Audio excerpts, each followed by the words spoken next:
I love to tell this part of the story. It's real quick. It's this. One of the most beautiful parts of Brendan's healing is he actually felt it all come off of him. Wow. Yeah. So what about you? Can you imagine yourself in this story? Can you imagine yourself being Naaman? Maybe you have, or maybe you already are. Can you imagine what it must have been like for Naaman, whose name means agreeable, pleasant, delightful, and beautiful, to be covered in leprous shame? Can you imagine what it must have been like for this mighty warrior to humble himself time and time and time and time and time and time and time again? Can you imagine what it must have been like the first time that he submits himself and he lowers himself in the water and he comes out and he's still leprous? Yeah. Do you think that spark of hope began to dwindle? Do you think he questioned himself, questioned his motives, felt like a fool maybe? Or do you think that spark of hope was just enough fuel to cause him to dip once more? So then a second time, he dips. Comes up, still nothing's changed. Remember, his whole army is watching him. All eyes are on him. Did he want to give up, to give in? Did he want to walk away and quit? I bet he did, but he couldn't, because faith is a substance and it is tangible. And so probably through tears, through doubt, he pressed himself forward, determined, resolved, unwavering in his commitment to finish what he started. Yeah. 6 times, Naaman dips himself in the water. And 6 times, when he exited, he still had leprosy. It seemed that nothing had changed. But it hadn't. Each of those times that he dips and comes out of the water, his body showed signs of leprosy. But what about his heart, his mind, his emotions? A person cannot not be changed by their experiences. As Naaman submitted to and went through the process of dipping over and over and over and submitting himself to the Lord over and over and over, that while his outward appearances seemed unchanged, his inner man was growing and changing and transforming. At some point, he hit a dipping point, and his humility, his drive for wholeness, his faith and his hope collided with the great love of the Father, and bam! He was instantaneously healed.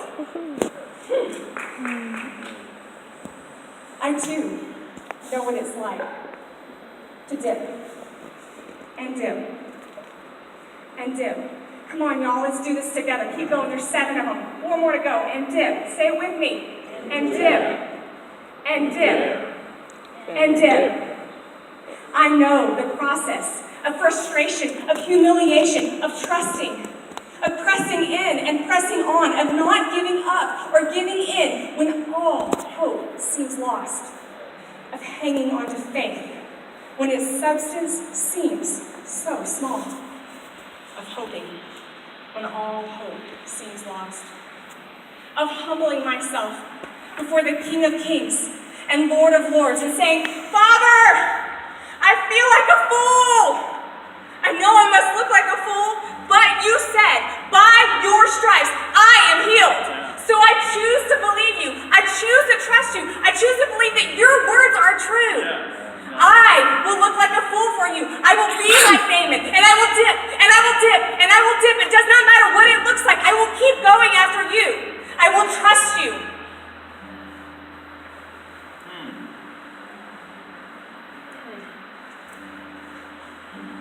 So to conclude, first you must grab a hold of hope.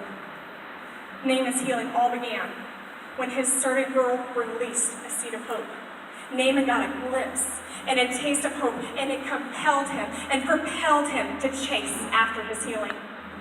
The Bible says in Hebrews 11:1 that faith is the substance of things hoped for, the evidence of things not yet seen. I would like to propose to you that what the servant girl released was faith. Her faith in the healer carried weight. It was a substance, it was tangible, and it was contagious. When the servant girl spoke to him of a healer, something sparked inside Naaman, and he immediately had some hope. I want to be that servant girl for you today. I'm here to tell you that Jehovah Rapha was and is and always will be healer. Yeah. I want you to feel faith as I release it into the room.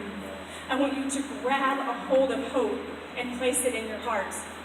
You can walk away today physically, mentally, emotionally, and spiritually changed, unrelenting, undeterred, compelled, and propelled by hope. Second, you must seek the promise. There will be times in your life where you need a miracle. And God, in His loving kindness, in His provision, and in His perfect timing, you're going to receive one. And those are amazing. But there will be times in your life where you will pray, and pray, and pray. And at least nothing in the natural will seem to change. You may, like Naaman, get sent from city to city, from person to person. You may hear testimony after testimony of others who have received their breakthrough while you're still waiting for yours. You may receive one prophetic word after another, so much so that you bless God. Please don't send anyone else to me, because things don't seem to change in your situation. It is especially in these times and in these circumstances that you press in and press on, that you keep your hope alive by continuing to seek the hope and the promise that has been promised to you. When God gives you gives you a promise, you must keep seeking after it. And while you're waiting for your promise to manifest, stay faithful. Finally, step number 3, submit to the process, no matter how long it takes. Grab onto hope and dip again and again and again, no matter how embarrassing or humiliating it is. Would you be a fool for Him? Would you be willing to listen to my testimony and be like Naaman and let hope compel you and propel you forward?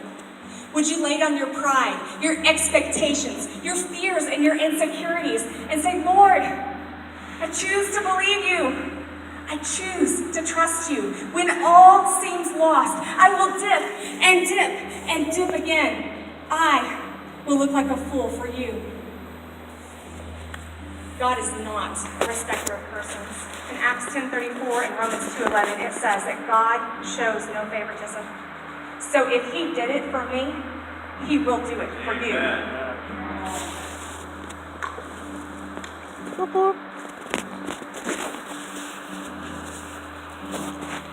I found that whenever I become bitter or hard of heart, that my hope begins to dwindle. If this is the case for you, you can simply repent and realign yourself so that your hope can be restored. As others of you may need to meet hope for the very first time. His name is Jesus, and He is here. For some of you, you already know Him. You know the one who is hope, but you need a fresh encounter with Him. The one who is hope is here. He is willing and ready and available to encounter you. I found, though, that He is a gentleman, and like a true gentleman, He will not bombard you if you don't want Him to. So I encourage you, with great courage, with great conviction, invite Him close for an encounter of a lifetime. There may be some of you who need to be given a reason for hope, to hope. For some, like me, life has been a series of letdowns, disappointments, and tragedies. And to hope again would just be too scary.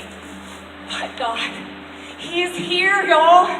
He is here at the ready to bring healing and hope and change and restoration.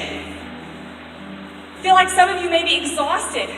You've completely given up. And maybe some of you have had so much physical, mental, and emotional pain that to hope again is, just too scary.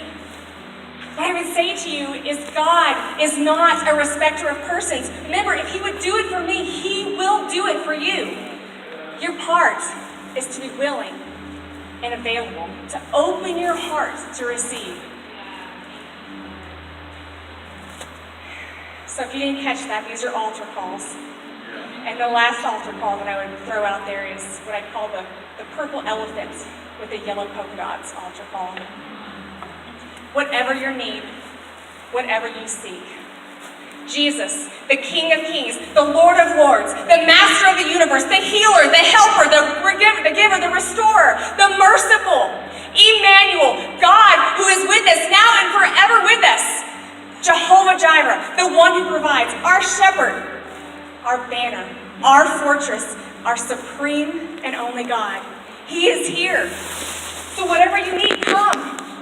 Come. This is one of those times. I know that there are some of y'all out there that you need a breakthrough. You have pressed in and pressed in and pressed in.